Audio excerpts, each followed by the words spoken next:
The delay is due to a very large Tic Tacs lorry. Yeah. We are past the Tic Tac lorry, yeah. Yeah. There are, but there's nothing dramatic like, you know, acres of Tic Tacs all spewed across the motorway and all the cars all skidding about on them or anything. Good morning.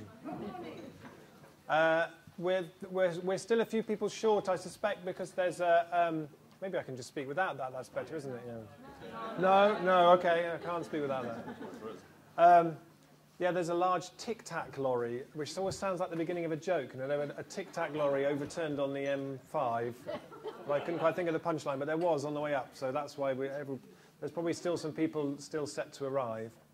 So welcome to the first inaugural Transition Cities Conference, which is going to be a fascinating day and a half.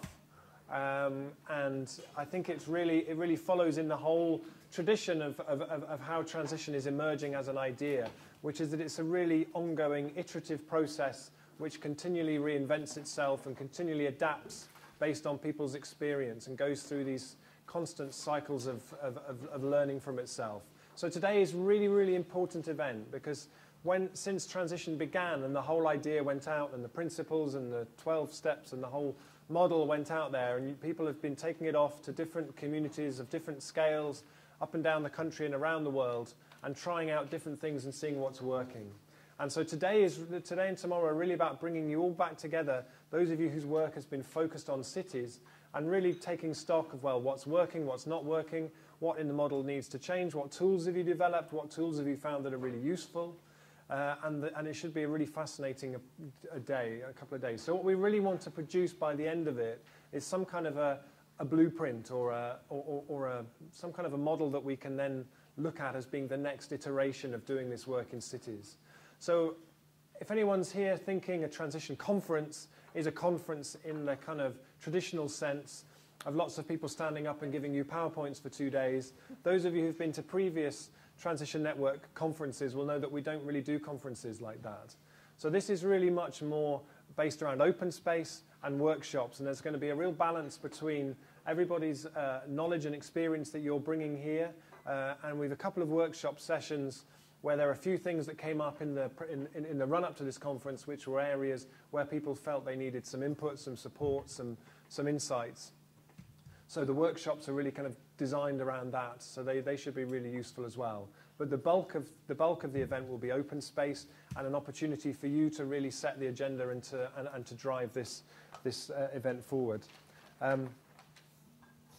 It was fascinating yesterday to read what happened at the Environment Agency conference in London on Monday when Ed Miliband, who's now the Minister of Energy and Climate Change, said, how do we build popular movements on these issues? Movements come from individual experiences which raise consciousness of the issue and are translated into bigger demands. So local campaigns and action, whether it's the Transition Town movement or pioneering local authorities, are absolutely essential, not just because they're important in themselves, but because they can help to create movement for change, which is nice to start to be recognised on that kind of level. Although he did then go on to talk about how economic growth was still the way forward, so he's a little way to go yet, but we'll work on that.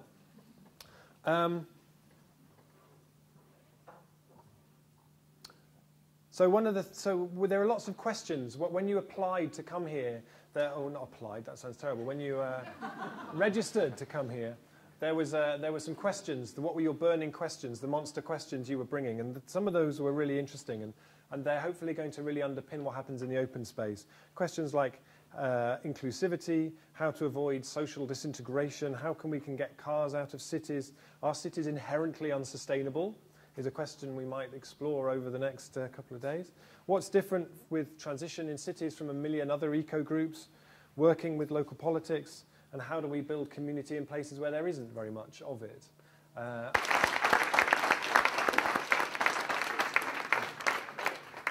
Thank you very much. So you've all come from all over the place, from all up and down the country doing different projects. So this is the first opportunity for you to get a sense of where everybody's coming from and where they're at. So we're going to do that by getting you to physically map different aspects of transition. So we're going to do the first one as a geographical map of this country. So if that end is the north, so Ben is John O'Groats. Down here is Land's End, that's the one where you cycle from one to the other if you feel like it. So north, south, east, west. If you can arrange yourselves. Oh, and Paris, yes. And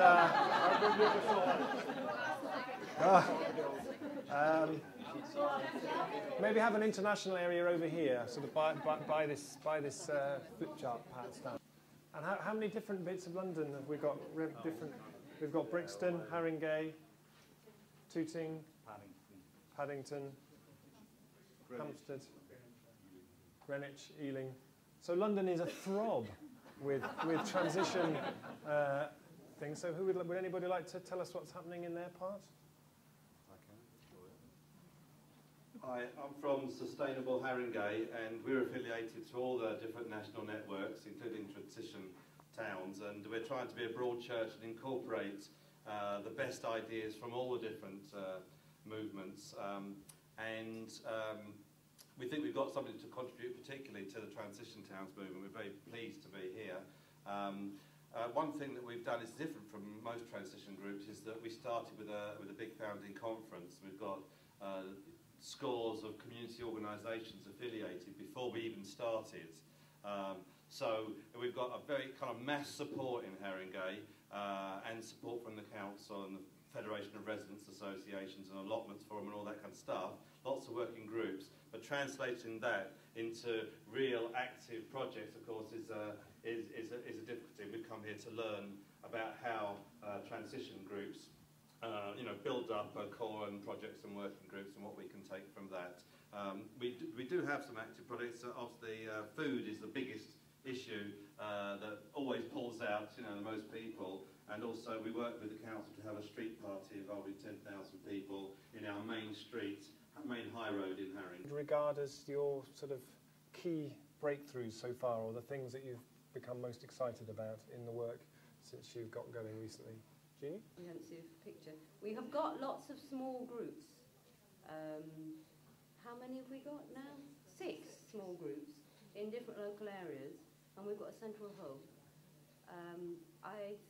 Lots and lots and lots of things are happening. I'm really interested to hear what other people are saying about. I guess my thing is how we can really develop it strategically across the city with a big vision and keep those local groups really working on local projects as well. And I think for me that's why I've come to this conference. That's the challenge that I want to rise to.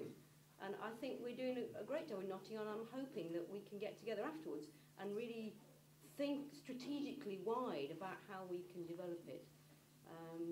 Because we've got lots of local groups, and we've had lots of big meetings in the city centre, and all the local groups have started, they've gone through the kind of showing all the film stage and then into the project stage.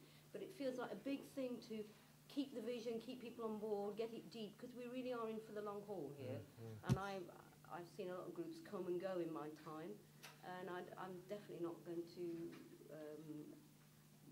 I definitely don't want transition to be one of those. So it's like keeping it deep, keeping it wide, keeping it long term, all at the same time. Anybody? John, do you want to add anything from Nottingham? Just very briefly, I've got to apologise. I've been to work this morning, hence the white shirt and the tie. The only one in the room. I'll get it off. 2 of our permaculture activists can't be here, but Claire Davies and Nicola Musgrove organised a superb event at the Greens Windmill recently called the Urban Harvest Festival, which was very inclusive, well advertised, and got a great many people that we'd never seen before. So lots of awareness raising going on, and a really inspiring event that was. And they're already planning some for next year, like a spring sowing, etc., etc. So watch this space. Thank you. I think it's useful as we've gone around a lot of the things that have come up as questions or challenges that people have brought. They're things to really hold in mind for after the break when we do the open space. There's some very useful things there.